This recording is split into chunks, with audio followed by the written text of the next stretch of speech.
Stay tuned and listen to how influencer Nikki Secondino gives alleged details to police how she killed her sister and father. Hello everyone, it's me, Delightful Soul. How is everyone doing out there? I hope everyone is doing well. And welcome to my channel. If this is your first time, thank you. And if you are returning, thank you as well. So go ahead and hit that subscribe button so you can hear more content about your favorite celebrities and what's happening around the world. Let's get into the story.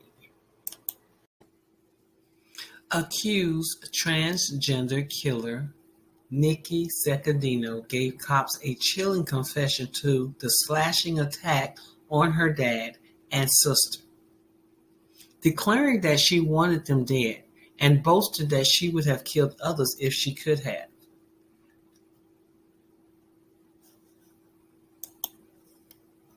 She goes on to say that I came out of my bedroom. My father was sitting on the couch. She allegedly told the cops after the attack inside the family's Bensonhurst home, which left dad Carlo dead and sister Liana fighting for her life. I hit him on the head with a hammer. Then I reached for my favorite German knife and stabbed the S out of him. My sister came out and tried to stop me, and I stabbed her in the back, head, and stomach. That's what she allegedly confessed. She also made it clear that she wanted them dead. The stunning new twist in a double stabbing that turned deadly in Brooklyn. Now an arrest. Good evening. I'm Gilma Avalos. Natalie and Chuck have the night off. What police were investigating as a deadly home invasion in Brooklyn has now taken a new turn. Police say it does not appear to be a home invasion after all.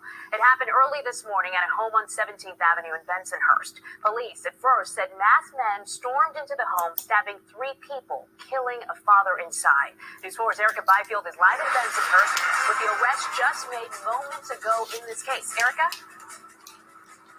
Yes, exactly, Clement. That's what we're hearing at this point. Police sources are telling us that the older daughter in this case has now been charged. We're still waiting to learn the exact charges, but we learned about a possible twist in this case around 4 o'clock this afternoon. Since then, we've been able to confirm all that information that you just shared, and this new version of the story actually matches the narrative that an upstairs neighbor told us. I saw the blood in the hallway, and that's when I got shaken up and I closed the door and locked it. A rattled neighbor who doesn't want her face shown told us what she saw outside of her front door this morning. Police were investigating the murder of a 61-year-old man stabbed to death in his Bensonhurst apartment. His 2 daughters injured. Multiple police sources tell us what was first reported as a home invasion is not so. Instead, this appears to be domestic violence. The sources say one of the girls allegedly stabbed her father to death and then stabbed her sister. The person we met who called 911 said this. They don't have anything as far as in the house, as far as for 2 guys in face masks to want anything. She told News 4 around 6 a.m. Thursday on 17th Avenue near 82nd Street. She heard her neighbors screaming, tussling. I heard the bodies like being slammed around like they were wrestling. That was so much sheetrock. So it's not solid brick walls.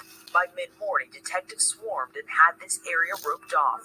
We found out that the man who died used to deliver food for a panini shop on the block. I felt terrible. I think this is horrible. And most recently worked for Mike's Diner about a half a mile away. I'm just in shock. He's a very nice man. He was a very nice man. Very nice. I hope that God rest his soul. Employees said last summer the man's younger daughter waited tables here. She's the one in critical condition. They described her as sweet and driven. Now, given the man's horrific death, his manager said she can't shake the last conversation she had with him on Wednesday. He was worried about the situation going on in his house. Back in the neighborhood, other neighbors said something similar, telling us the police visited the apartment in the past, responding to calls about fights. Sometimes I used to hear so much slamming, I felt like she was going to come through my wall. Obviously, a lot of neighbors are telling stories like that tonight. You can see here behind me, the police remain on the scene again. As Nikki was being escorted out of the building, reporters noticed a slight smirk on her face. Nikki's neighbor called the police or called 911, and she heard Nikki on the phone saying that there were some intruders with masks on who came in and stabbed and killed her father, stabbed her sister. She didn't know at the time that she was dead or not, and she had some injuries herself. When she spoke of the fact that she could kill others, she was talking about wanting to kill her neighbor for calling the police and telling what she had heard prior to her family being assaulted and killed. Nikki had also reported to the cops that she was getting annoyed with little things that were happening around the house with her sister and her father. There's no clear motive, but that's what has happened. They said that in late July, Nikki got a temporary order of protection against her dad and sister, claiming Liliana threatened to kill her and that her father was in the mob. It was very weird, they said, that it wasn't sophisticated. It was grammatically poor. And one police source said of Nikki's request for the order. So the order was granted to her, of course. On July 15, Nikki called the cops again and claimed her father had threatened to kill her. And 2 days later, her sister was charged with assault and criminal mischief for allegedly tearing down window blinds and cutting Nikki's hand.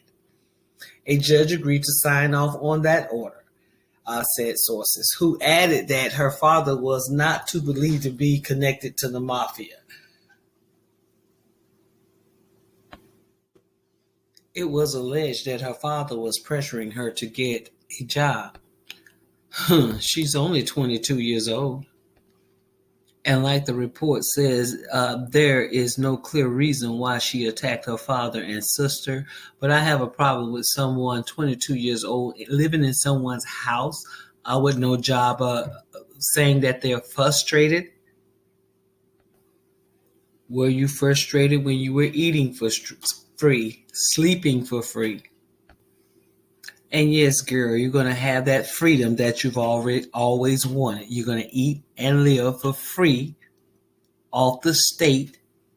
And you're dumb because you're going to be doing that for the rest of your life. And thinking about the harm, not only what you did to your family, to your community and self.